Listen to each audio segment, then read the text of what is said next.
Buenas noches con todos los presentes. Aspecibe inicia un nuevo año. Seguimos con nuestra actividad académica. Iniciamos un nuevo año con mucho entusiasmo, pero también no con menos preocupación por la situación que se nos está dando en el país, con la esperanza de que se atenúe la situación, pero estamos viviendo una realidad. Sin embargo, queremos continuar con nuestra actividad, ya sea por este medio, que nos permite de todas maneras estar unidos. Mis primeras palabras para agradecer el soporte que nos ha dado la empresa BioPro el año que pasó, a Christopher por todo el empeño que ha puesto en que esta plataforma funcione adecuadamente y que ahora nos sigue apoyando. Muchas gracias, Marcel, por estar presente, por compartir con nosotros y, lógicamente, al doctor Soriano. Pues, un agradecimiento muy especial el que nos acompañe y nos permita compartir con él todo su conocimiento. Doctor Coasaca, igualmente, muy agradecido por participar en nuestras reuniones. Es miembro de la familia nuestra, así es que bienvenido y gracias siempre por estar con nosotros. Y sobre todo muy agradecidos a todos los asistentes a esta reunión, que nos permite seguir trabajando y continuar proveyendo esta información, coordinando estos eventos. Así es que, sin más, te dejo, Marcel, para que tú presentes el caso clínico. Adelante. Gracias, doctor Alfonso. Es un gusto saludarlo después de tanto tiempo. Agradezco la gentileza de la asociación de Aspecibe, con quien me relaciono hace muchos años, todavía desde que era yo residente, gracias a usted, y después por la gentileza del doctor Wesley, que luego de unos años de ausencia me integró en forma feliz, y ahí conocimos pues al doctor Soriano, al doctor Osorio y a tantos de nuestros referentes y maestros que nos permiten seguir adelante con la inspiración en este mundo que es la columna. Por lo mismo agradezco al doctor José y al doctor Juan Coasaca por haberme aceptado la gentileza de acompañar en este caso clínico en condición de panelistas. Sabemos de la trayectoria del doctor Soriano, creo que no necesita presentación. Bienvenido, doctor, muchas gracias por estar con nosotros. Yo no sé si el doctor Wesley, en calidad de moderador, debe hacer alguna presentación previa, o es que yo empiezo de una vez con el caso clínico. Bueno, ¿me escuchan? Buenas noches, doctor Wesley. Sí, bueno, el doctor Marcelo es un amigo nuestro, conocido, hizo su residencia en el Almenara y actualmente labora en el Cusco, ¿no? Nos alegra verlo, doctor. Sabemos de que usted estuvo mal en la primera ola y nos alegra verlo en este momento. Igual que el doctor Soriano, que es un amigo nuestro, él es médico, labora y ejerce en México. Nos alegra también tenerlo presente en nuestro panel. Bueno,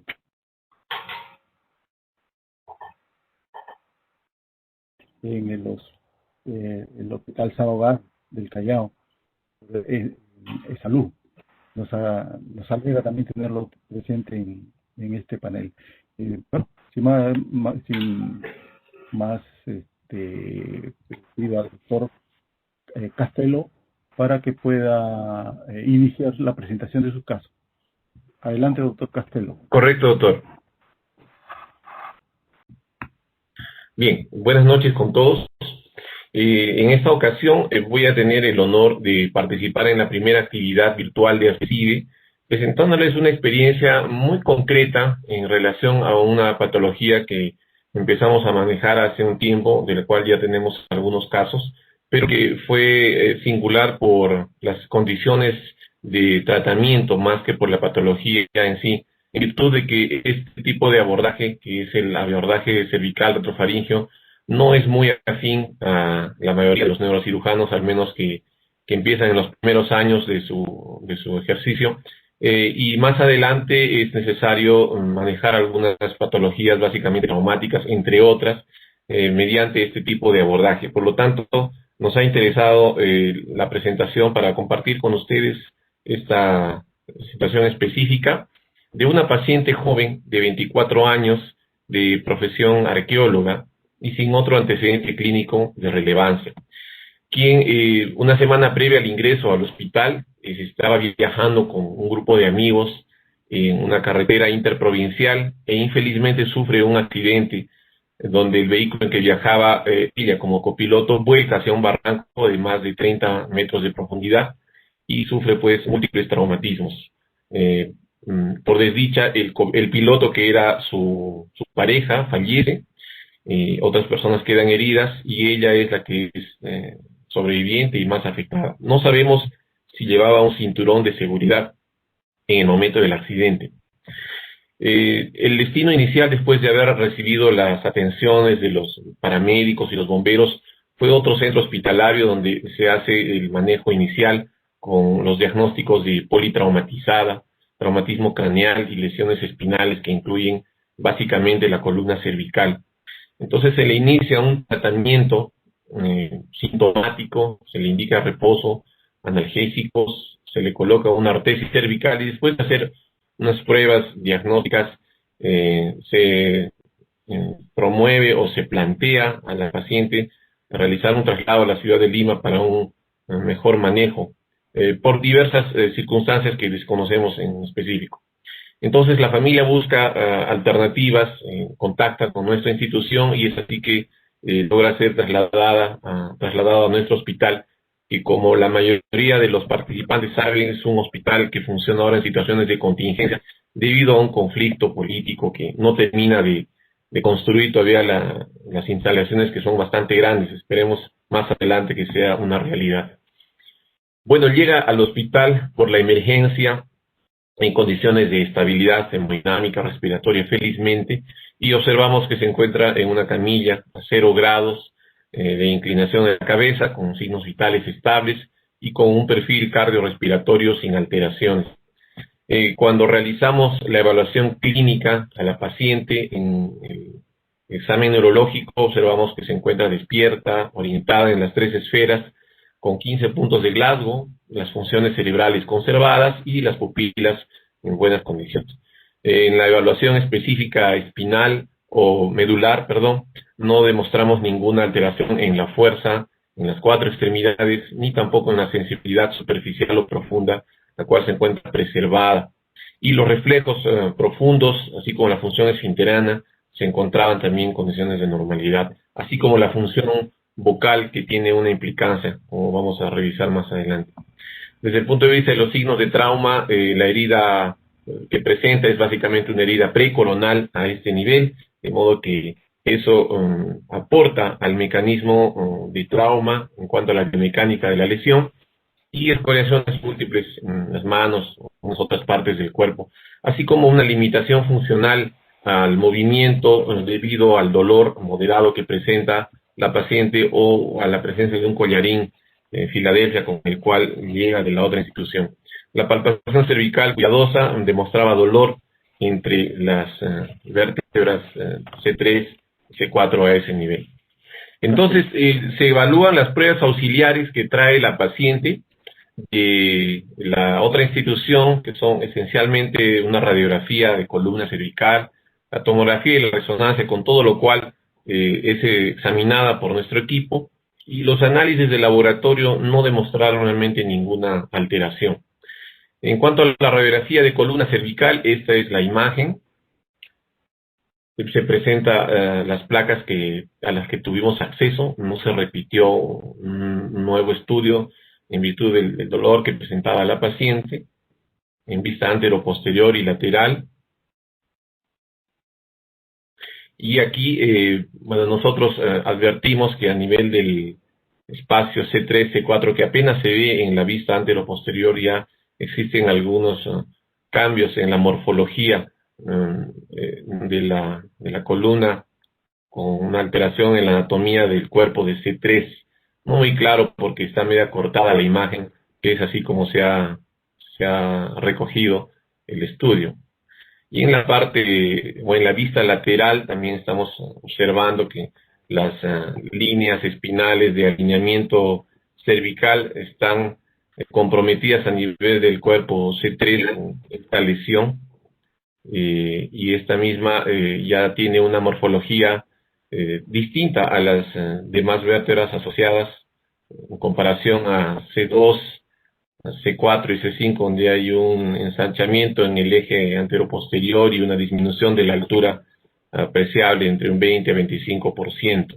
Evidentemente, ya se aprecia una prorrupción de un fragmento con invasión de canal a este nivel, tanto como en la región anterior, y la angulación medida entre los ejes del margen posterior o el muro posterior de C2 y C4 tenían 10 grados, hicimos una pequeña corrección, 10 grados de angulación.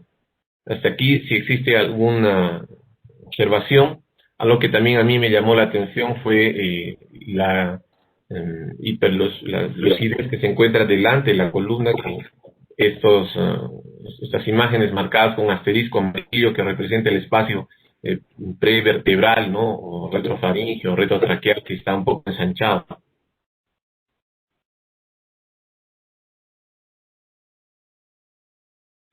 Muy bien, progresamos entonces con la imagen tomográfica. En esta evidentemente se aprecia con mejores condiciones la lesión a nivel del cuerpo de C3, donde estamos observando una disociación entre los márgenes espinal anterior y posterior y los bordes de la vértebra, con dos trazos además en split en el eje sagital, que se encuentran comunicando los dos platos, ¿no? Superior e inferior, y la invasión del canal también en la parte posterior debido al compromiso del muro posterior. Mientras que en las axiales se hace evidente todo lo que se aprecia con trazos en split en un eje y en otro eje también, que configure ya una lesión prácticamente en estallamiento, y la invasión de ese fragmento en el canal cervical que nos ya va condicionando los criterios de estabilidad de esta lesión.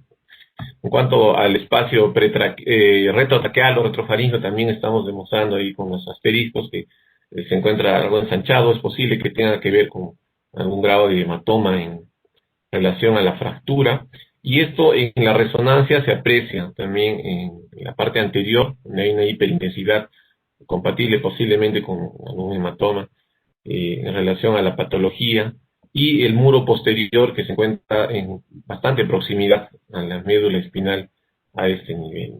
Los cortes coronales, o perdón, axiales, muestran en C2 y en C3 esos detalles, en C3 y C4 también la producción de los fragmentos o del fragmento y su contacto directo con la médula, felizmente no presentaba un déficit asociado. Ese es el espacio retrofaringeo y retrotraqueal que habíamos advertido con una hiperintensidad compatible con un hematoma. Entonces, hasta aquí si hay alguna posibilidad de una discusión breve, tal vez, aunque no creo que sea no para tanto en el diagnóstico. Me llama la atención la radiografía. ¿Me escuchan bien? ¿Aló? Sí, sí, doctor, lo escuchamos. Decía que en la radiografía simple, como llegó al servicio de Marcel, por ser una lesión alta del complejo C1, C2, podría estar también imbrincada, oculta en una placa simple, no hablando de la resonancia, una potencial lesión superior. Había planteado eso como posibilidad, porque recuerda que el mecanismo de lesión es sumamente violento. Volcadura con 30 metros de profundidad en un vehículo puede ocasionar cualquier tipo de lesión. Entonces mi pregunta era que si con una placa simple de inicio podíamos también sospechar o ir a un análisis mayor de las líneas tanto de Chamberlain para poder ver si estaba o no ocupando un espacio. ¿Era suficiente esa placa simple para poder mirar un poco más arriba? Correcto, sí, es correcta la apreciación. Como expliqué al inicio, estas son las imágenes que trae del hospital. pudimos haber, por ejemplo, realizado una transoral, al menos para determinar algo más de la anatomía de la porción superior, pero no lo estimamos conveniente en virtud que ya traía las imágenes complementarias que nos permitió eliminar esa posibilidad, ¿no? Pero por supuesto que es muy importante, ¿no? Es muy útil. Tiene también una tomografía craneal que no la he mostrado acá, en cuya ventana ósea no se aprecian fracturas, al menos en la parte condilar, en la parte craneal baja, que podrían corroborar alguna potencial lesión a alta nivel de la unión cráneo-cervical. Gracias.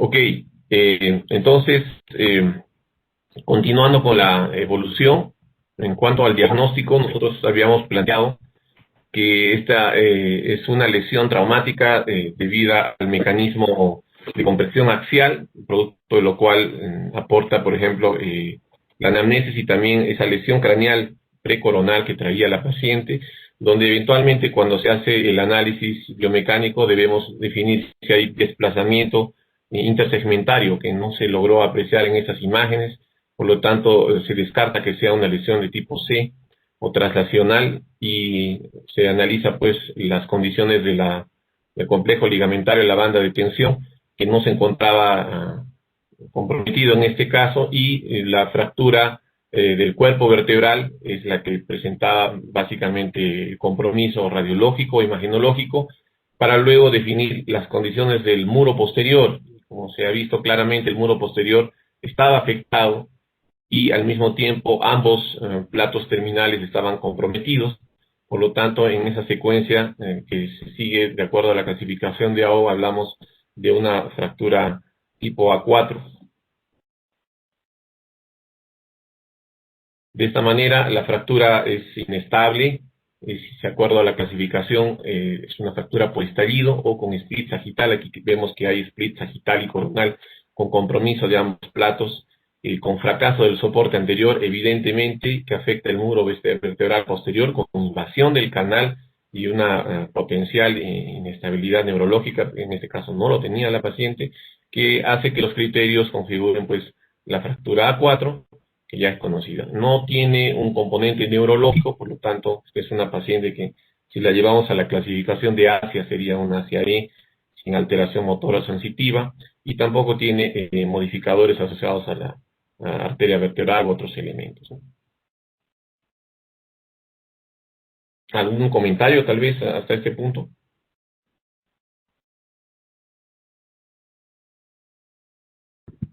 Sí, ¿alguien desea hacer algún comentario, agregar algo o pedir algo que le aclaren?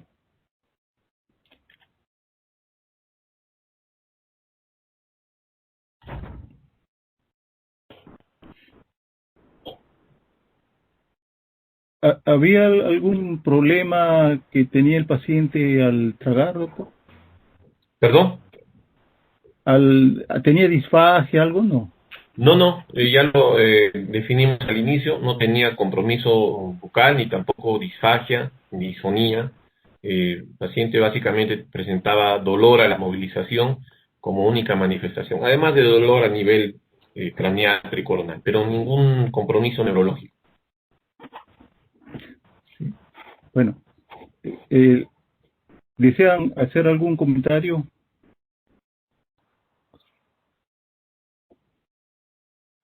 ¿No? Muy bien. Sí, básicamente un comentario es que cuando tú sospechas que alguien tiene una fractura cervical, cambia el sentido. Normalmente vamos a la parte clínica y después a los estudios, ¿no?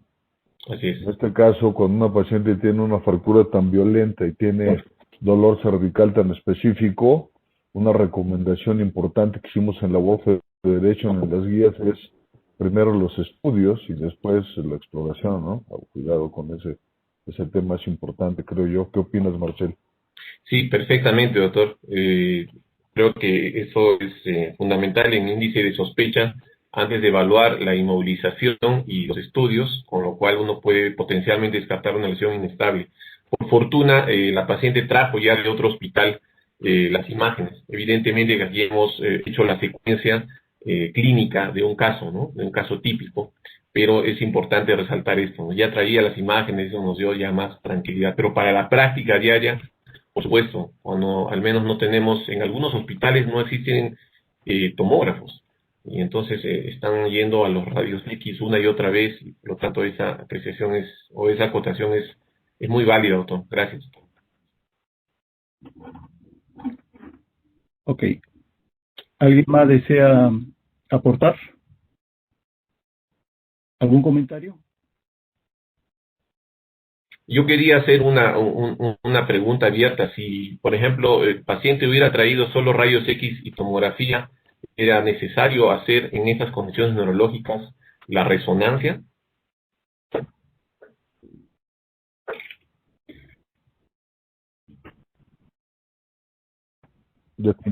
Definitivamente, a la opinión de todas las guías es que no. El estudio de elecciones, la tomografía, sin duda, es una buena pregunta, especialmente porque la paciente no tenía ninguna manifestación neurológica. Entonces, hablando de optimización de recursos, tomografía. Hablando de decidir entre tomo o resonancia, tomografía.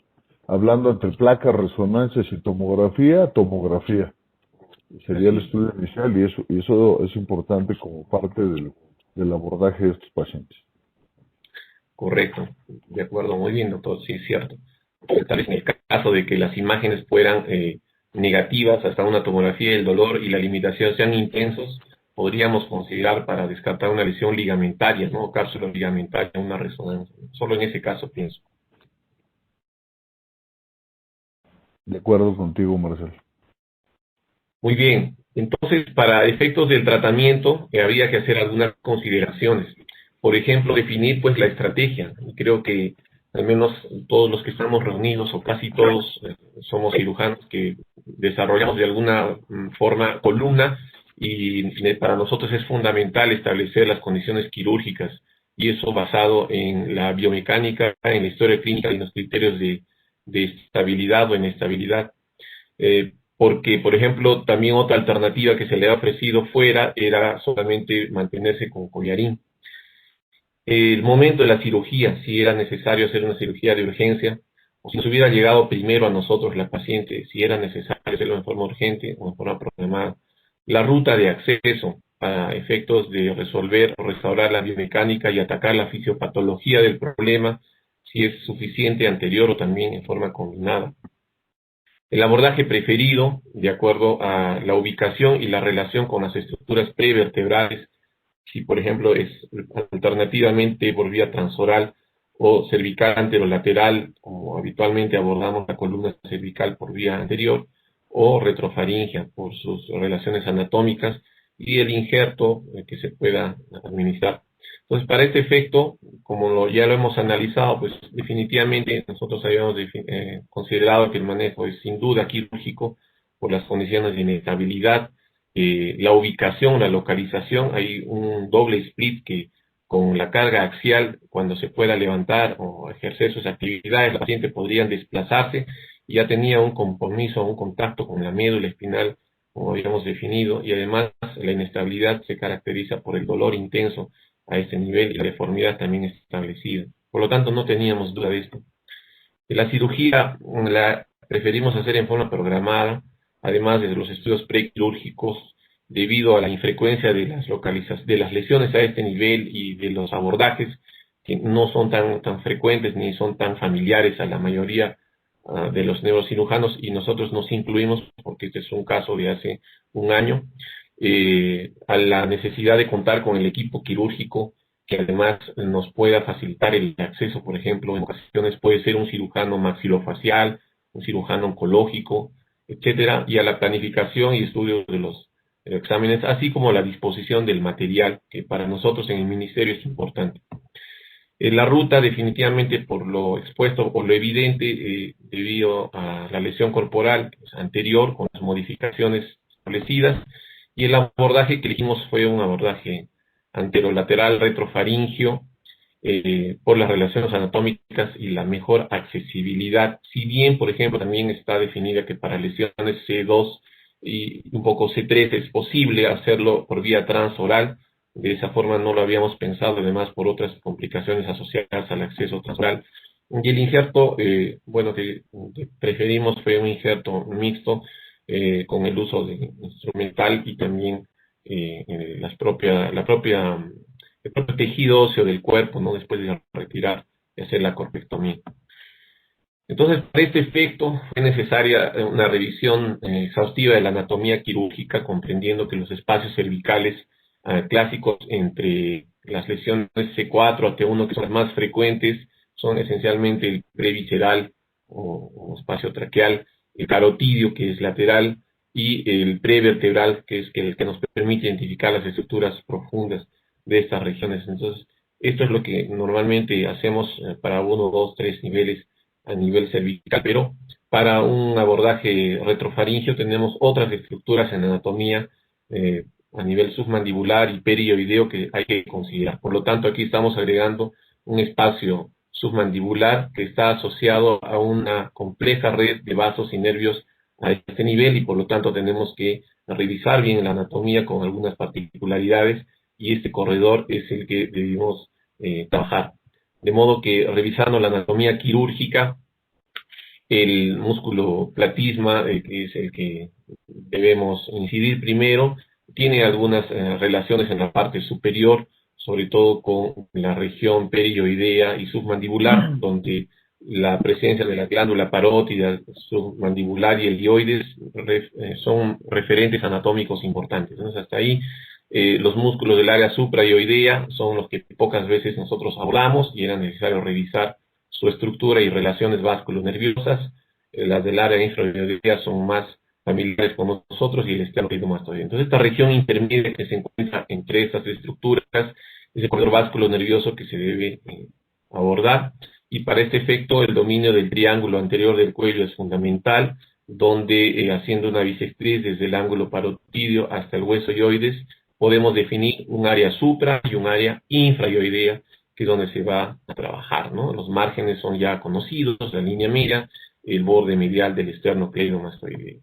Y dentro de este triángulo o área infrayoidea, a su vez, tenemos la presencia del triángulo carotidio, definido además por la relación con el músculo homoyoideo, donde esencialmente el paquete vasculonervioso en la carótida, el vago y la yugular son la estrella de esta región.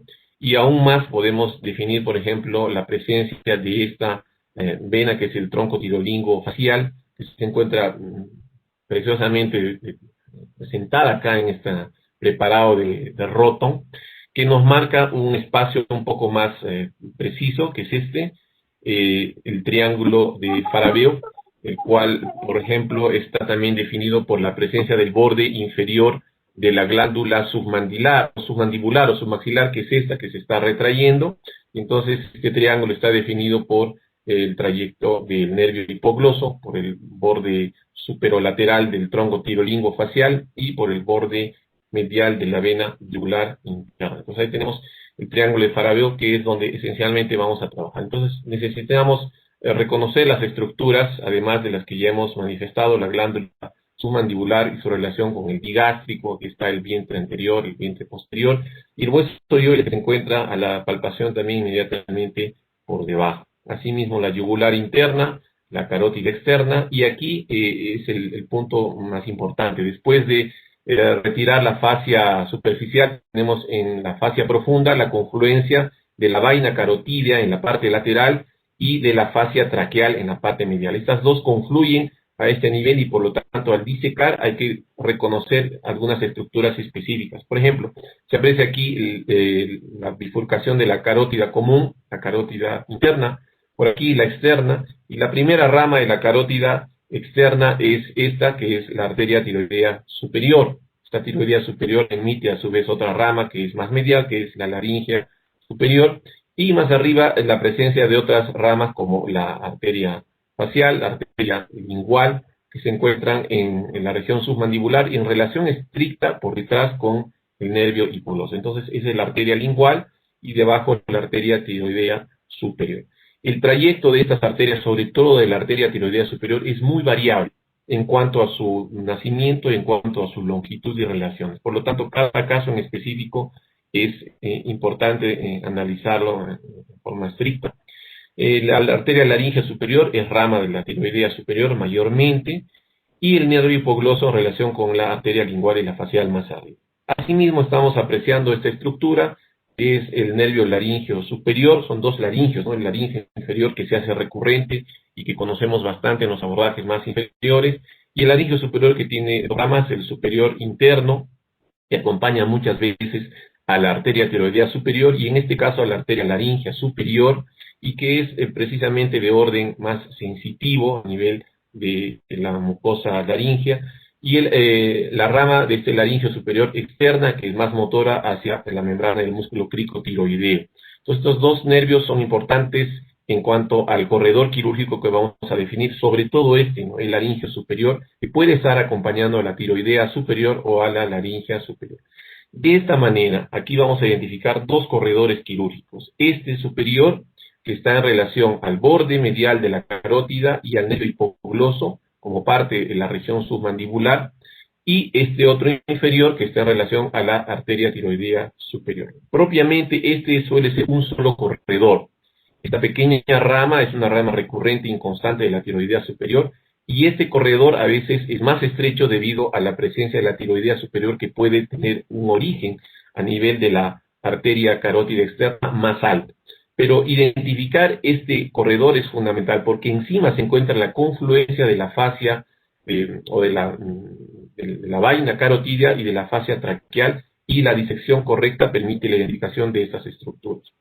Al final, el ganglio cervical superficial, perdón, cervical superior, simpático, el longus capitis y el longus coli representan el último estadio antes del abordaje propiamente al ligamento, a la fascia prevertebral y al ligamento longitudinal, y el tratamiento de las lesiones en C2, C3 o C4 que motivó la revisión de este caso. Pero teníamos que ir a la disección cadavérica. En la disección cadavérica hay que identificar las mismas estructuras precisamente que ya se han mencionado: el músculo esternocleidomastoideo, que son los reparos que habitualmente conocemos en nuestros accesos quirúrgicos, pero para efectos de dominar el triángulo carotidio y sobre todo el triángulo de Farabeo, la identificación de las demás estructuras asociadas arriba a la glándula submandibular, llevamos circunscribiendo este triángulo, donde podemos además identificar a la arteria, perdón, a la vena yugular externa y a la vena facial, o a su componente más distal, que es la tironis facial, en este triángulo que ya es el triángulo de Farabeo. Aquí en la disección se puede encontrar una cadena ganglionar que durante el acceso quirúrgico eventualmente se puede retirar, o se pueden resecar estos ganglios a efectos de identificar mejor la anatomía.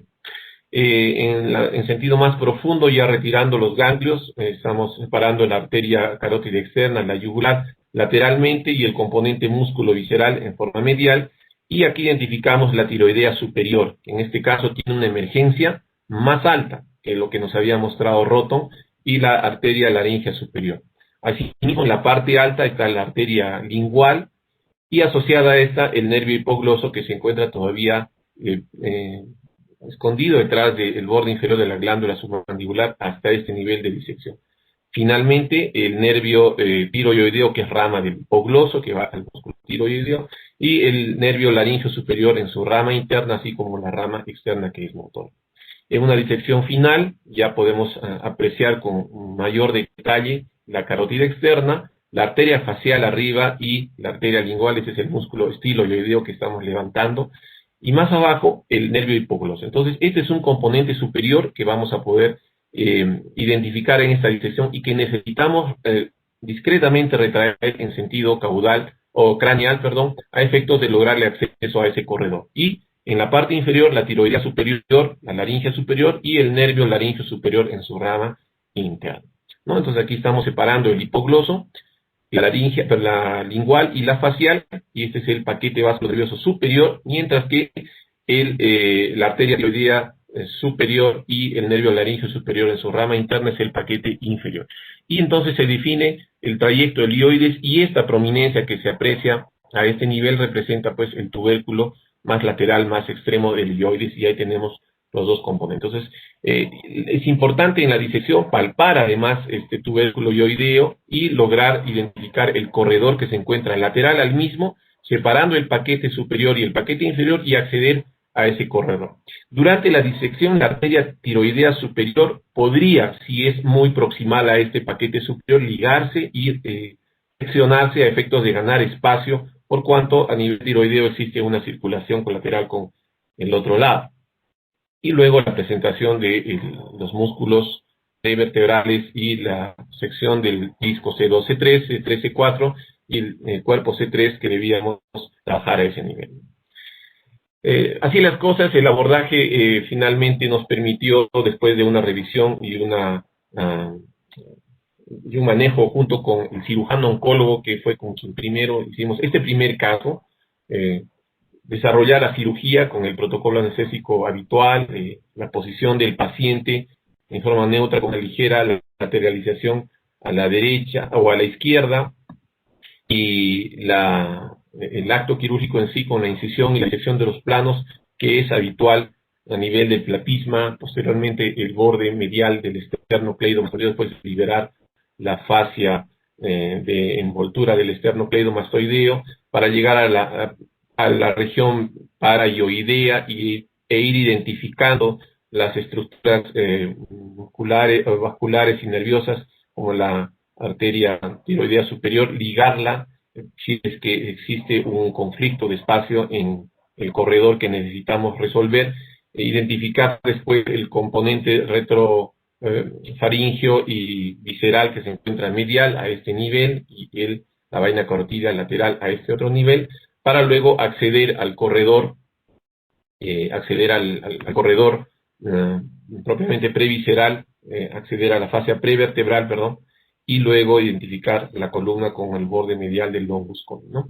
Entonces, esto es el acceso espinal. Finalmente, los retractores son los mismos. Aquí cambiamos de retractores usando uno de bordes romos para hacer la retracción del componente superior, y luego el resto es desarrollar el objetivo quirúrgico, ¿no? La corpectomía, la disectomía en la forma habitual, colocando luego el injerto somático y previo control con rayos X, hacer la fijación en C2, en C4. Por ejemplo, aquí estamos observando este corredor que se ha hecho un poco más amplio debido a que a nivel inferior se ha ligado a la tiroidea superior, y nos ha permitido tener un espacio mucho más amplio con menos problemas.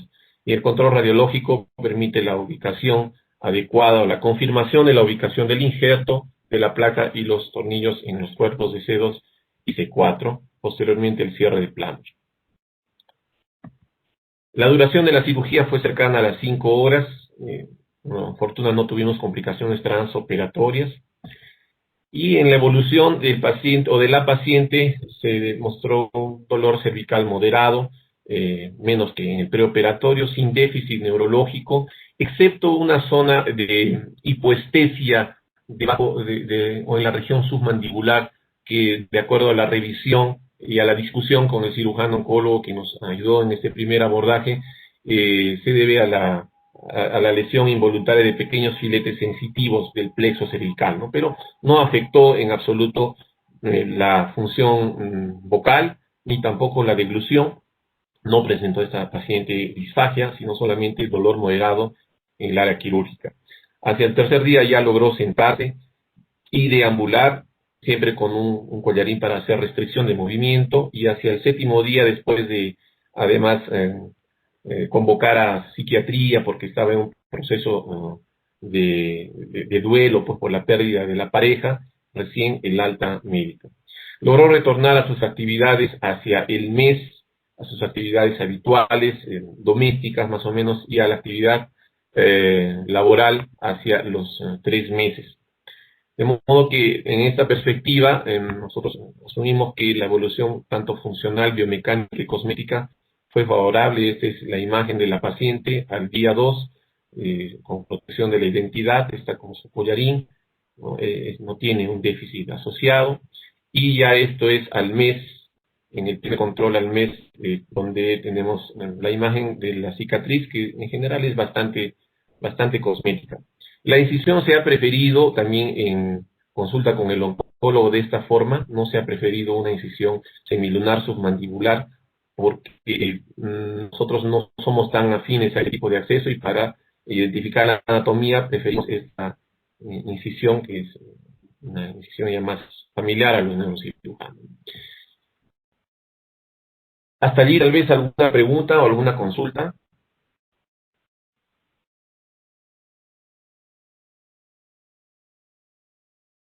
Bueno, esta es la imagen de tomografía, la primera tomografía al mes,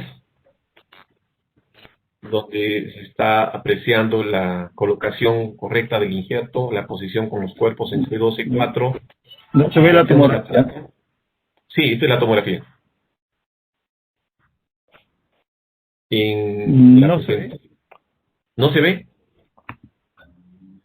Yo sí No. la estoy viendo, ¿eh? No sé qué pasará ya. Sí, la estamos viendo. Dice que estoy compartiendo. Pero ahora En vemos. el panel la Ok. vemos. Ok, entonces esta es la imagen sagital, la imagen coronal, se aprecia una correcta posición, un correcto posicionamiento del injerto, la placa también y los tornillos, y en el axial una descompresión óptima del canal a ese nivel, con una posición adecuada del injerto, que es mixto, tanto en esta imagen como en la inferior. Y hacia el control de 6 meses se ve una imagen similar, digamos, no ha habido desplazamiento ni aflojamiento de los tornillos, y en el eje axial también de la misma forma, y ya la paciente está pendiente de hacer una evaluación al año, ¿no? Por efectos de la pandemia no ha sido posible hasta que podamos encontrarla y podamos citarla. ¿Alguna consulta, tal vez, algún comentario, por favor, hasta este nivel antes de finalizar? ¿Puedo, Marcel? Doctor, por supuesto. Una consultita nada más. Esta paciente al día siguiente de la cirugía presentó salivación, mucha salivación. No, doctor, y es una buena pregunta porque logramos solamente identificar la glándula submandibular, más no trabajarla demasiado. Se liberó un poco las adherencias a la fascia superficial, pero no se hizo resección, no se trabajó mucho en la glándula. Eventualmente se puede incluso resecar la glándula y a veces se puede generar un cialocele, ¿no? Una especie de fístula de saliva, pero por fortuna la glándula era moderadamente pequeña y entonces no hubo tampoco una tracción severa durante el proceso quirúrgico. Me gustaría preguntarte algunas cosas, Marcel. Claro, doctor. O mejor nos esperamos a que termines y iniciamos un debate. Mejor. Claro, por Y ya nos supuesto. regresamos a todo esto. Listo, Gracias. listo, doctor. Retiro. Bien, entonces, este abordaje ya nació hacia mediados del siglo pasado, todavía cuando era necesario el manejo de muchas patologías cervicales antes que espinales, y va evolucionando, por ejemplo, para el manejo de lesiones propiamente en la arteria vertebral, donde Whiteside hace el abordaje retrofaringio en su variante lateral, ¿no? Hacia el año 66 también Stevenson hace un abordaje extendido para lesiones del clivus, pero definitivamente el trabajo de McAfee y todo el grupo de los colegas que lo han precedido, el año 87 hace una publicación bien extensa sobre un abordaje neto para la columna cervical superior. Y es a partir de este que sufre algunas modificaciones en la nomenclatura. Para esto hay que considerar que la cirugía anterior es cervical alta, mayormente es infrecuente. Hasta entonces se conocía o se manejaba el acceso transoral, de modo que el abordaje estándar desde C3 para abajo muchas veces no permite el acceso a C2 o incluso al arco anterior de C1. Por lo tanto, este abordaje retrofaringio representa una extensión adicional en la columna cervical superior y que tiene sus variantes como hemos definido. Sin embargo, es técnicamente exigente y necesita un entrenamiento y una curva de aprendizaje, muchas veces una revisión de la anatomía en el cadáver, cómo no. Y entonces nosotros reconocemos que en los años en los primeros años del ejercicio no siempre somos familiares de este abordaje, pero es necesario resolver pues las patologías. De modo que hay que estar también muy atentos a la anticipación de riesgos, complicaciones y las limitaciones, y junto con esto el consentimiento informado a la familia. Las indicaciones son evidentemente las patologías en el corredor C1, C4, de orden traumático mayormente. También existen lesiones de tipo infecciosa con alguna frecuencia, degenerativas, asociadas a la artritis reumatoide, por ejemplo, o a la osificación del ligamento, algunas metástasis y lesiones congénitas. Y los requisitos implican una selección y evaluación clínica y radiológica, o por lo tanto un diagnóstico adecuado del paciente, la planificación, el estudio correcto de las imágenes, buscar siempre una alternativa y tener un plan B ante eventuales complicaciones, el conocimiento de la revisión anatómica y, dentro de lo posible, al menos si se está empezando, un trabajo conjunto con cirujanos que tengan experiencia mayormente en el acceso. En cuanto a la técnica, ya la hemos descrito, la posición e intubación del paciente, que se prefiere a veces nasotraqueal para una mejor movilización de la faringe y la laringe. En este caso lo hemos hecho transoral, y el monitoreo neurológico, que sería recomendable en estos casos con potenciales evocados, que al menos no lo tenemos todavía en nuestro hospital. Se habla de tracción cervical para mejorar o facilitar el acceso y también sostener la estabilidad, que podría ser discutible. La incisión puede ser transversal o longitudinal, dependiendo de la elección del cirujano y de la extensión de la lesión. La disección de los músculos y el acceso parafaríngeo, como lo hemos explicado en forma precisa, y finalmente la exposición retrofaríngea. Entonces son pasos bien específicos en cuanto a la técnica, y el resto es resolver la patología como cirugía de columna.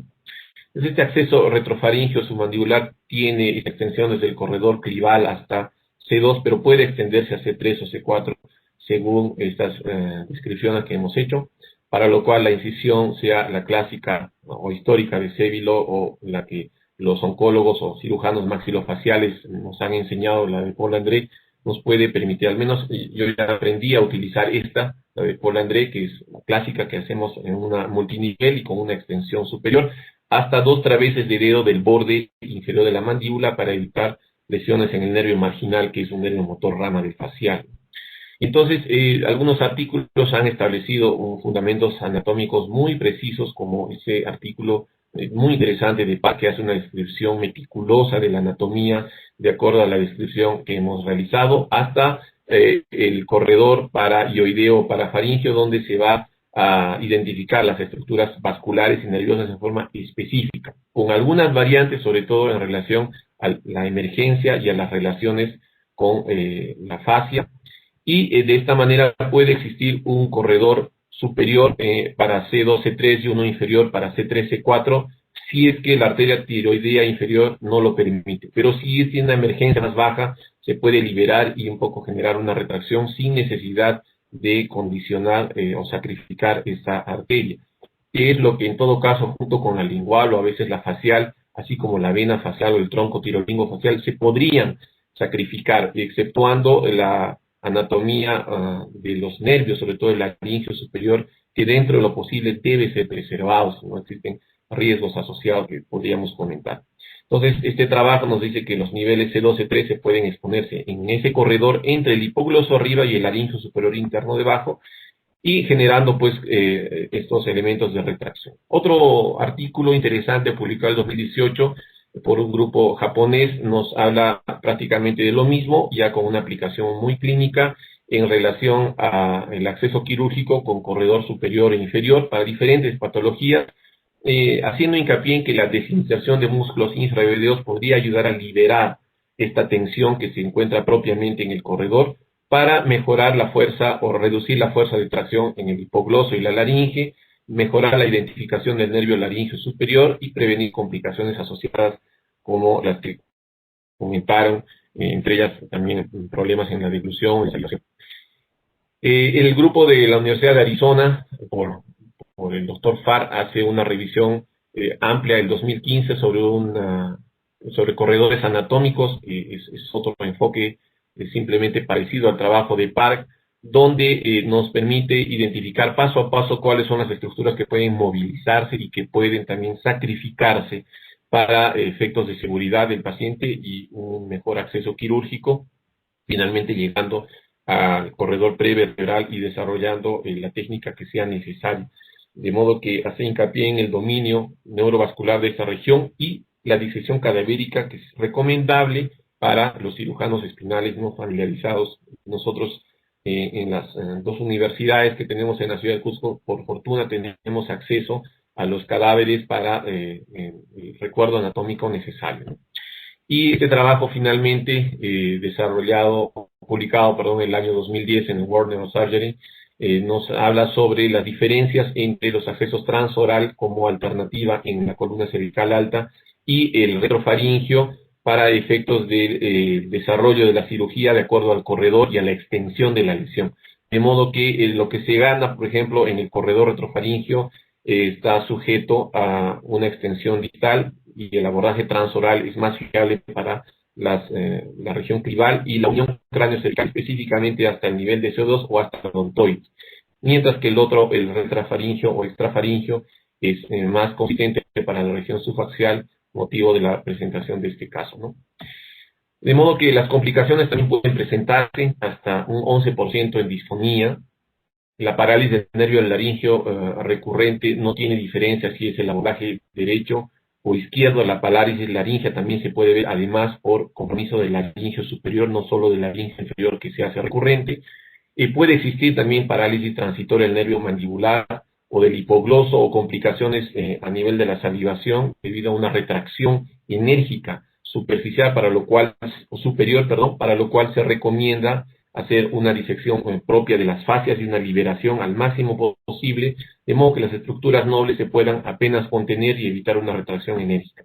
Y las lesiones vasculares, siempre que se haga una identificación correcta y una palpación, por ejemplo, de la carótida en todo su trayecto, son más raras. Las infecciones varían de acuerdo a la serie.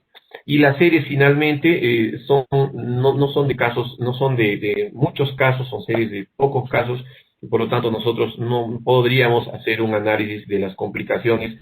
En nuestra experiencia apenas tenemos 4 casos operados. Este es el primer caso que por fortuna con el apoyo de un cirujano oncólogo no ha tenido mayores complicaciones en relación al acceso. Como conclusión final, este abordaje es la mejor alternativa para la columna cervical alta, superior y anterior. Representa una extensión versátil del abordaje clásico anterolateral cervical para los efectos que sean necesarios a favor nuestro y de la paciente o del paciente. Los resultados con un dominio adecuado de la técnica de una planificación suelen ser buenos y la tasa de incidencia, siempre que se respete la anatomía, es baja. Requiere evidentemente una planificación, una buena revisión y soporte disciplinario y el consentimiento adecuado siempre con el paciente o la familia. Muchas gracias. Eso es todo en cuanto al caso y si puede haber ahora algunos comentarios o un debate, sería muy interesante. Sí, a mí me gustaría regresar a las imágenes para empezar el debate. Y primero que nada, durante mucho tiempo había mucha subjetividad en la toma de decisiones, especialmente por un concepto que sigue teniendo a veces sus complejidades, que se llama inestabilidad. Esta paciente se cayó a un barranco, 30 metros, imagínate el tipo de accidente, bajaron, me puedo imaginar cómo la tomaron, la sacaron, etcétera, llegó a un hospital de primer contacto, estuvo así y por último llega contigo. O sea, la pregunta aquí ¿es una fractura estable o es una fractura inestable? Y entonces, aquí me surge una situación y comentario y pregunta para ti, Marcel. A raíz de esta subjetividad, se implementaron unas clasificaciones que se han ido modificando desde la de Ferguson y Allen y desde la clasificación inicial de Lao, etcétera. Y hoy hay 2 clasificaciones que predominan para la toma de decisiones respecto al manejo diagnóstico y manejo de estas lesiones, que son la clasificación actualizada de AO y la clasificación de SLICS, que a mí me gusta mucho. La clasificación de SLICS que hizo Vaccaro y colaboradores, con un grupo predominantemente neuroquirúrgico, la hizo y después los resultados han mostrado que han disminuido de alguna manera en un porcentaje importante el número de pacientes operados innecesariamente. Entonces, me gustaría empezar por ahí preguntándote si de acuerdo a estas cuál de las dos clasificaciones utilizaste y cuáles criterios dentro de esas clasificaciones utilizaste, porque además son clasificaciones muy objetivas y muy numéricas, y cuál utilizaste para decidir que este paciente era quirúrgico. Correcto. Bueno, esencialmente, después de hacer el análisis de imágenes, nos basamos en la clasificación de AO. Hasta donde nosotros entendemos, la clasificación de SLICS le dio un soporte importante a la clasificación de AO, ¿no? La SLICS nos podría, por ejemplo, conflictuar en cuanto al compromiso de del componente ligamentario, ¿no? Y también del componente neurológico, porque si bien esta paciente no tenía un daño neurológico o un componente neurológico, sí había un compromiso importante en el primer componente de SLICS, que es la integridad del cuerpo, ¿no? Esta es una fractura claramente estallada, tiene splits por todo lado, tiene una disgregación del cuerpo, está desarmado este cuerpo, entonces ahí tiene un componente importante, pero por ejemplo, la resonancia no aporta a favor del componente ligamentario o de partes blandas que contribuyen también a efectos de la estabilidad y de la toma de decisiones. No sé si me permitirían compartir la imagen de la clasificación para el público, porque yo creo que es bien importante. Por supuesto, doctor. Si me dejan compartir mi pantalla, yo puedo mostrar la clasificación ambas para que tú les hagas el ejercicio, porque yo creo que eso es lo más importante. Hoy, en el comité de columna en el Spine Committee de la World Federation, estamos preocupados, enfáticos con esa toma de decisiones. Creemos que en la toma de decisiones está la clave para la selección y también para el pronóstico de los pacientes. Lo que quiero hacer es un ejercicio que es para mí lo más importante, que es, de acuerdo con AO, las fracturas que suman más de 4 puntos son quirúrgicas. Ese es el punto preciso. Las que califican con 4 son por quirúrgicas o son sujetas, pueden ser sujetas a tratamiento conservador. Y las fracturas que son de alguna manera, ¿cómo se llama? De alguna manera son de menos de 4, son definitivamente para tratamiento conservador. Entonces, aquí tenemos en la primera categoría la morfología. Y en la morfología tenemos sin anormalidad, fracturas por compresión, burst fractures, distracciones o rotaciones, traslaciones. Y en ese caso el burst fracture suma cuando es completo 2 y cuando es parcial 1. Entonces aquí me queda claro que es un 2 clarísimo. Luego viene la estructura disco-ligamentaria, que cuando es intacta es 0, cuando es indeterminada o hay cambios en la señal puede ser 1 y cuando está claramente disrupto es 2. ¿Tú qué opinas, Marcelo? ¿En cuánto está el disco en este paciente? Pues yo lo vi prácticamente normal. Exacto. Sí, pues ahí, entonces, el componente de disco ligamentario no aporta según el SLICS, ¿no? Exacto, entonces tenemos ahí, esto es AO, esto que estoy leyendo es la actualizada, entonces tenemos 0, tenemos 2 puntos. Así es. Luego viene el estado neurológico, cuando es intacto es 0, y aquí en este caso estaba intacto, ¿de acuerdo? Así es. Porque cuando es radicular tiene 1, cuando es medular tiene incompletos 2, y cuando es medular completos es 3. Entonces, en este caso, y cuando hay compresión medular grave, puedes llegar hasta el 4, pero en este caso me queda claro que la clasificación nos da un total de 2. Entonces, entendiendo que la morfología de la fractura se ve con varios fragmentos y demás, ¿Qué opinas al respecto, al hacer la correlación con la clasificación AO? Sí, correcto. Sí, sí, siga, doctor. No, adelante, Marcelo. Escucho tu opinión. Sí, yo asistí a una presentación del doctor Vaccaro en el clan de Santa Cruz, y justamente discutimos eso bastante en relación a las fracturas toracolumbares, ¿no? En el CLICS, Ajá. que es donde nace este sistema de clasificación, después se extiende al SLICS, y me sorprendió mucho cómo algunas fracturas que típicamente pensábamos que siendo una 4 podría incluso manejarse de forma conservadora mientras no exista déficit neurológico, ¿no? Entonces el criterio de inestabilidad ya varía, y por eso es que ayudan los componentes de las partes blandas.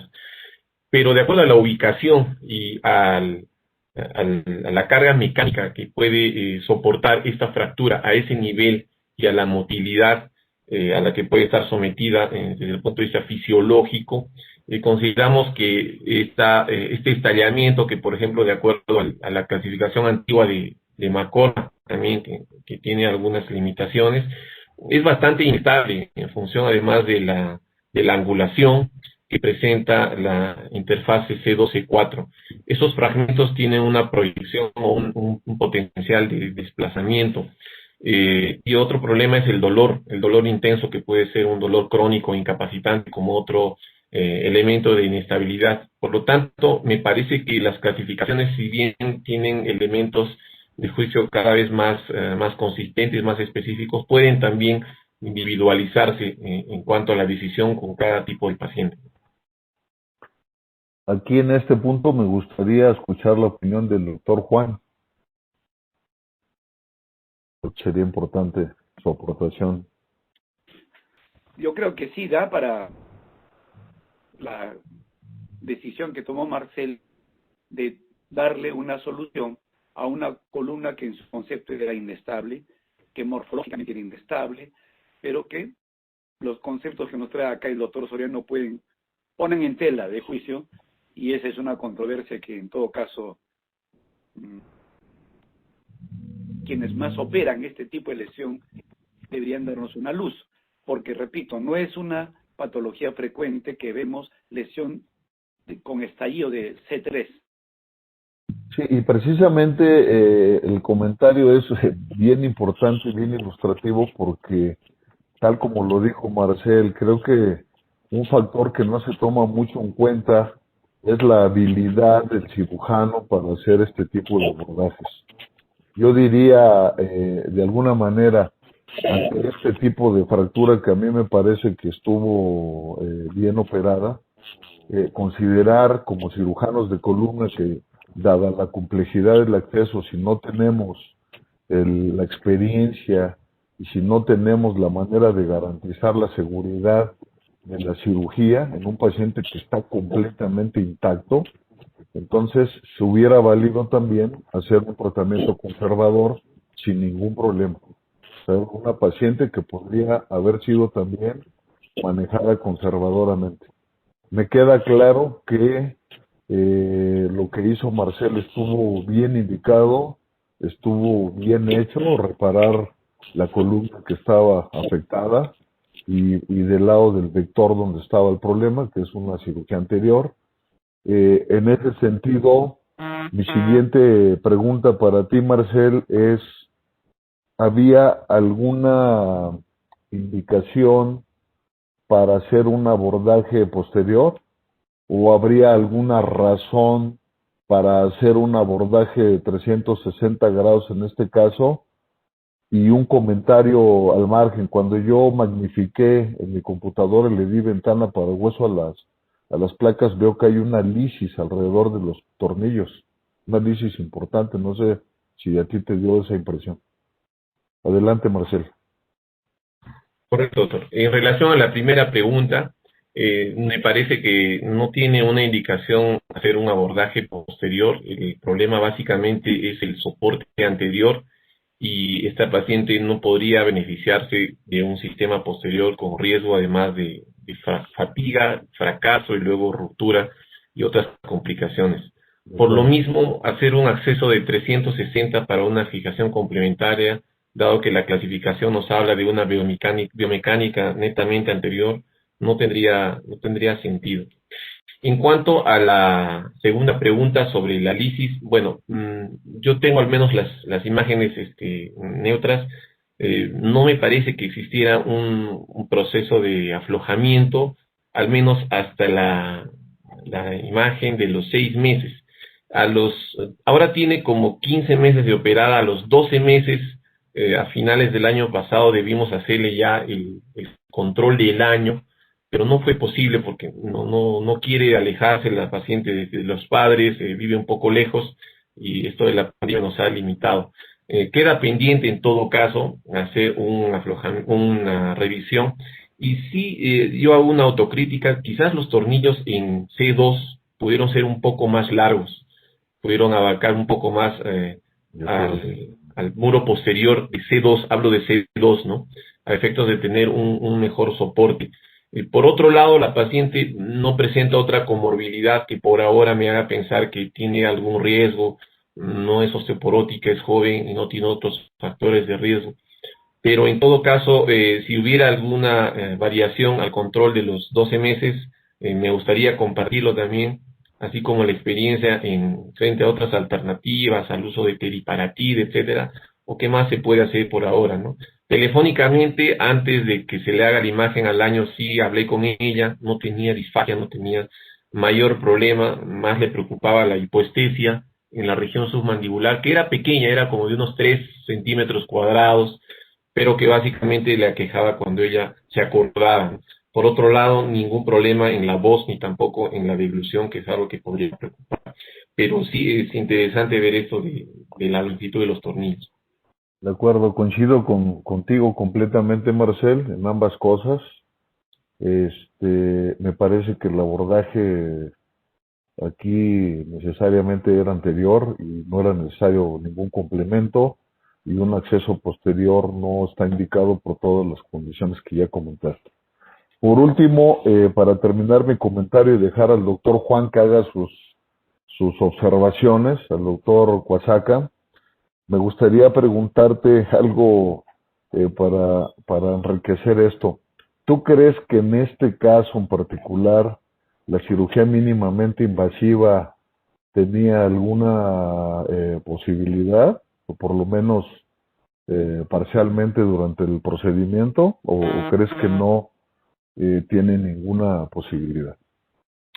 No, yo creo que sí. He estado revisando un par de artículos, uno de ellos publicados este año en Neurospine, 2020, el año pasado, perdón, 2020, que nos habla de un acceso mínimamente invasivo una vez que se ha trascendido el área neurovascular, ¿no? Para evitar sobre todo la retracción, porque una de las causas fundamentales de complicaciones están asociadas, además de la disección, el abordaje a la retracción sostenida de las estructuras nerviosas más que vasculares. Entonces, ahí sí es interesante el comentario que hace usted, doctor José.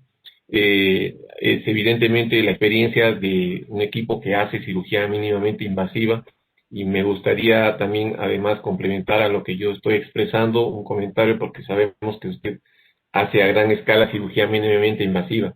Entonces, después de dominar la anatomía, más adelante, si hay una selección adecuada y un criterio plenamente quirúrgico, poder también trabajar a nivel mínimamente invasivo. Más bien, hacer un abordaje transoral que podría ser menos invasivo, sí, no estoy yo de acuerdo, porque tendría complicaciones asociadas, sobre todo de orden infeccioso, dado que se va a instrumentar a ese nivel. De acuerdo, fíjate que hemos tenido alguna experiencia con abordajes prevasculares retrofaringes tubulares a esa región, inclusive a C1, baladontoides, para ser más claros, y la verdad que es muy agradable porque en un tubo de 2 centímetros te da para hacer toda la corpectomía que necesites, y te da para meter un injerto de hueso grande o un cilindro como lo hiciste, y después, lógico que en el primer tiempo haces la disección usual, después pones un tubo porque no quieres lastimar ningún vaso, especialmente ahí está la bifurcación de la carótida, y eso sería sumamente grave. Entonces, pero luego cuando posicionas el tubo, como el tubo no tiene aristas, el nivel de compresión disminuye dramáticamente. Y esto yo lo vi por primera vez en un artículo en el Journal de Neurosurgery hace algunos años, creo que en el 2007, donde fue inclusive la portada de alguien que publicó un buen número de casos para tumores del área clival y de C1, C2, y entonces, obviamente que para cosas degenerativas o traumáticas es más fácil y lo he hecho varias veces y es muy recomendable. Al terminar la corpectomía, lógico, tienes que quitar el tubo y hacer un espacio pequeño de retracción para colocar lo que tengas que colocar y la placa, pero eso te disminuye notablemente el tiempo de retracción y la incidencia de disfagias, que inclusive publicamos un artículo en la revista Cirugía y Cirujanos, que seguramente que tiene bastante que se aceptó, no sé por qué no lo han, con lo de la pandemia no lo han hecho vigente para que uno lo pueda consultar, pero en algún momento dado se los comparto. Y ya sin más que aportar, ya hice mis comentarios, todo con el afán del debate. Me gustaría felicitarte. Ha sido una presentación muy bonita, muy ilustrativa, metódica con unos conceptos y unos fundamentos muy estratégicos que nos dejaron ver con claridad tu mecanismo de pensamiento y por supuesto una técnica quirúrgica a todas luces impecable, así que te felicito, querido Marcel, te agradezco la invitación a este importante foro. Todos estos comentarios fueron con una intención de enriquecer el ambiente para todos los que estamos aprendiendo cada día de estos casos. Y ahora quiero cederle la palabra al doctor Juan Cuasaca para que él haga algún comentario, observación o pregunta que desee. Adelante, doctor, yo ya me quedo tranquilito. Muy bien, perfecto. Agradecer la magnífica exposición de Marcel. Creo que ha enriquecido mucho con su presentación y con su forma muy didáctica de haber presentado el caso. Y quizás para poner algunos puntos que deben ser retenidos. Primero, que la corpectomía cervical es segura y efectiva cuando la indicación es apropiada y que las indicaciones están relativamente en función de compresión cervical de la porción anterior y cuando la disectomía no es adecuada para poder hacer una descompresión de tipo neural. También es indicada en consideraciones degenerativas como mielopatías, cuando hay infiltración del cuerpo vertebral por un proceso invasivo tumoral, cuando hay lesión traumática, como ha sido el caso de este caso, cuando hay osteomielitis, también es una razón fundamental para poder hacer corpectomía. Como dije, es segura y efectiva cuando está bien indicada.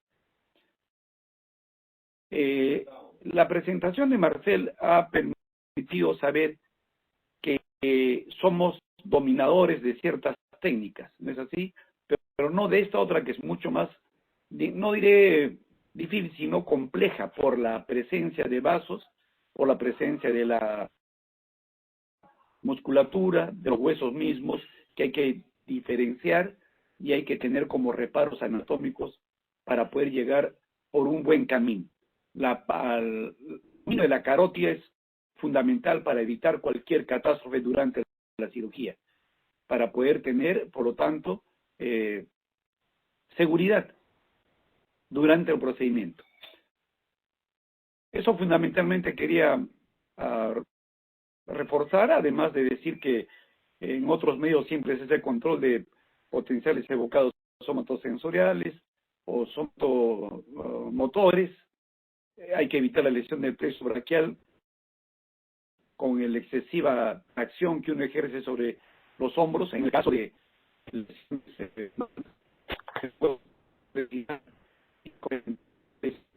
peligros. Eso es el comentario y felicito también decir que no tiene de volver a la base de un neurocirujano, no la tenemos acá.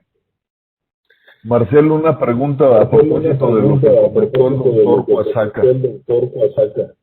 Digo, Si este paciente hubiera sido un típico paciente obeso de cuello cortito, igual le hubieras hecho la misma cirugía prevascular retrofaringea, porque eso es un tema anatómico. sí, sí, ciertamente. En realidad, como había indicado al inicio, el objeto de presentar este caso ha sido no solamente demostrar la toma de decisiones o los resultados que en este caso específico han sido felices a favor de la paciente y de la nuestra también, sino también entender que pueden existir alternativas y otras argumentaciones que se pueden individualizar en cada paciente.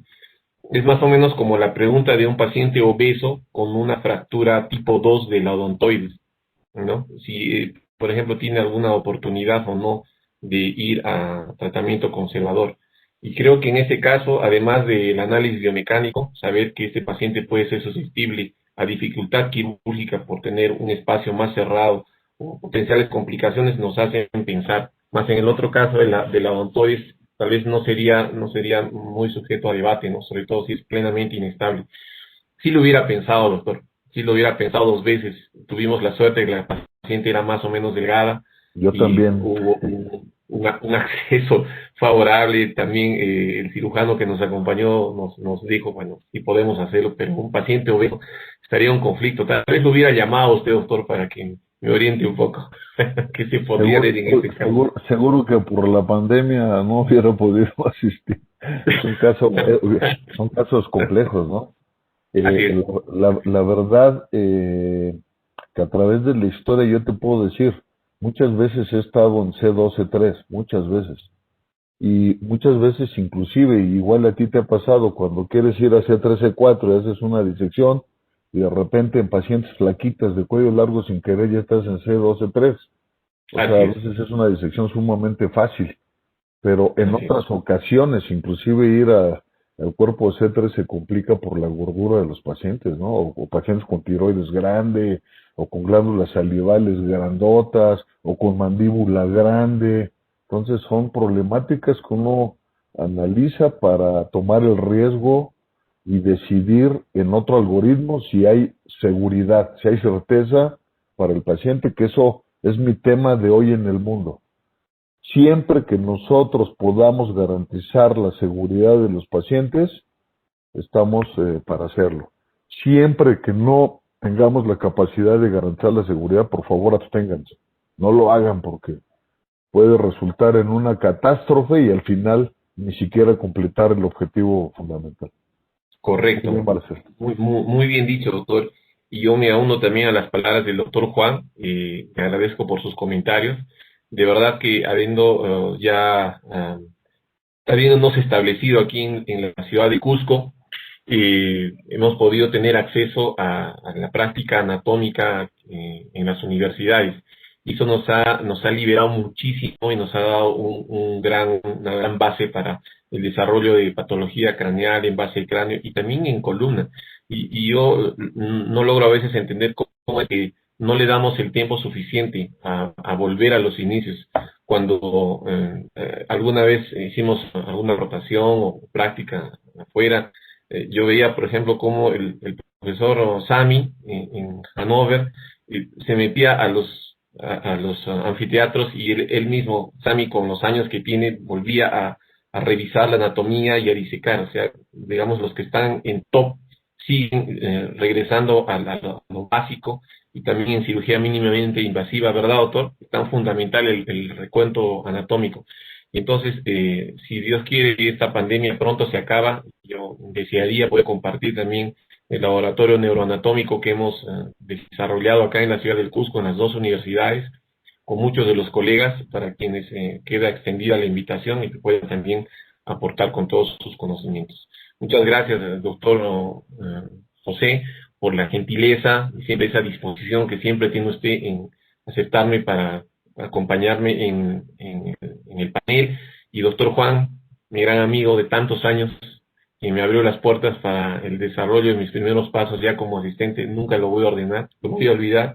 Igual al doctor Wesley también por la amistad de siempre, por la gentileza, y a mi maestro, el doctor Basulco, que se encuentra aquí presente por todas las enseñanzas en mi desarrollo en esos años de residente, ¿no? Y a todos los amigos que veo aquí, Eduardo, Aela, y que se han adscrito también a esta reunión. Y gracias por haberme permitido llegar hasta ustedes, y pues mis deseos de que se cuiden y pronto estemos volviéndonos a ver en buenas condiciones. Si el doctor Wesley quiere decir algo más, por favor. ¿Puedo hacer una pregunta? ¿Aló? Claro, doctor. Bueno, primero saludar, felicitarte. Marcel, muy buena exposición en realidad, de un tema que pocos conocemos.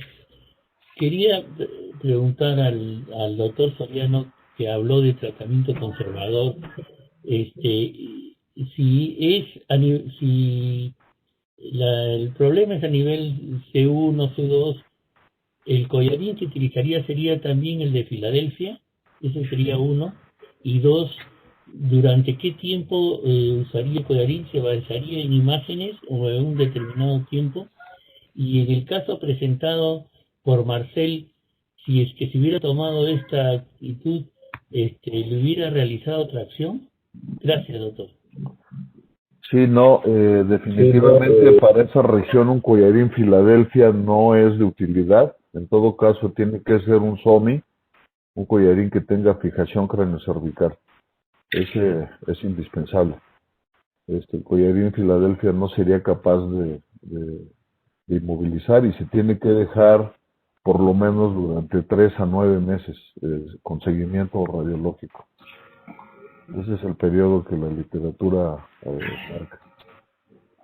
Y por eso muchas veces por eso lo que dije hace rato, de que cuando uno es capaz de hacer este tipo de procedimientos con seguridad, pues le estás ahorrando al paciente molestias, porque los collarines tipo zombies son sumamente molestos para el paciente, ¿no? No te dejan dormir, no te dejan moverte con libertad, etcétera, y es ahí donde hay una controversia en el tema de las clasificaciones, qué tanto a la vida cotidiana y a la calidad de vida del paciente se aplican a veces estos conceptos, ¿no?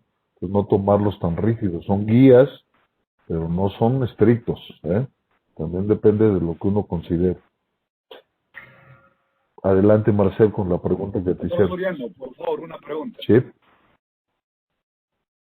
Doctor Soriano, una pregunta. con gusto. Tengo un caso de una paciente de la actividad privada que tuvo un accidente de tránsito atendido por un seguro SOAT que es muy pobre en cuanto a cobertura económica, con una fractura del arco, doble fractura en el arco posterior, una fractura anterior. Tenía 3 trazos de fractura en y la paciente estaba igualmente, no tenía ningún tipo de dolor que se le presentó durante el accidente y unos días después. Y solamente le apliqué un collarín, porque era para mí no posible realizar ningún tipo de cirugía. Y cuando usted dijo 9 meses, el collarín me dio el respaldo y el suspiro. ¿Por qué? Porque yo le tenía 1 año y ha logrado consolidar los trazos de fractura del arco posterior, más no del anterior.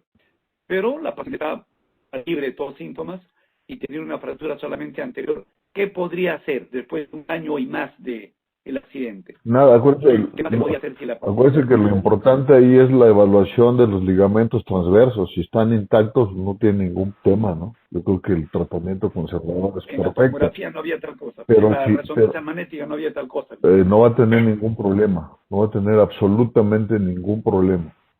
Aun cuando esté en pseudoartrosis el arco de atrás y ya pegó el de adelante, si el arco de atrás ya pegó, no tiene tema. No va a haber ningún problema. Ese caso con un SOMI es suficiente durante ese tiempo y vigilancia radiológica y eso es todo. Yo hubiese hecho probablemente lo mismo que usted porque se valen, ahí están las dos opciones, ¿no? Claro. Correcto. De hecho, le recomiendo mucho nosotros hicimos un trabajo muy arduo en la World Federation respecto a trauma cervical, y están escritas unas guías muy didácticas y muy amplias que inclusive ya se publicaron. Pero las pueden encontrar en las guías del Spine Committee de la World Federation, o le voy a mandar a Marcel los papers para que los chequen si gustan, y todo el mundo, todos en Perú puedan checar esas guías, pueden ser de cierta utilidad para la toma de decisiones. Y allí abordamos desde el manejo preventivo, que es vital, hasta las cosas complejas como fracturas de cóndilos y cosas así, ¿no? Entonces, creo que vale la pena, creo que vale mucho la pena, porque además ahí participamos algunos latinos en esa toma de guías. Adelante, por favor. Excelente, doctor, gracias. Saludo al doctor César Polo. Doctor, buenas noches. Un gusto saber de usted.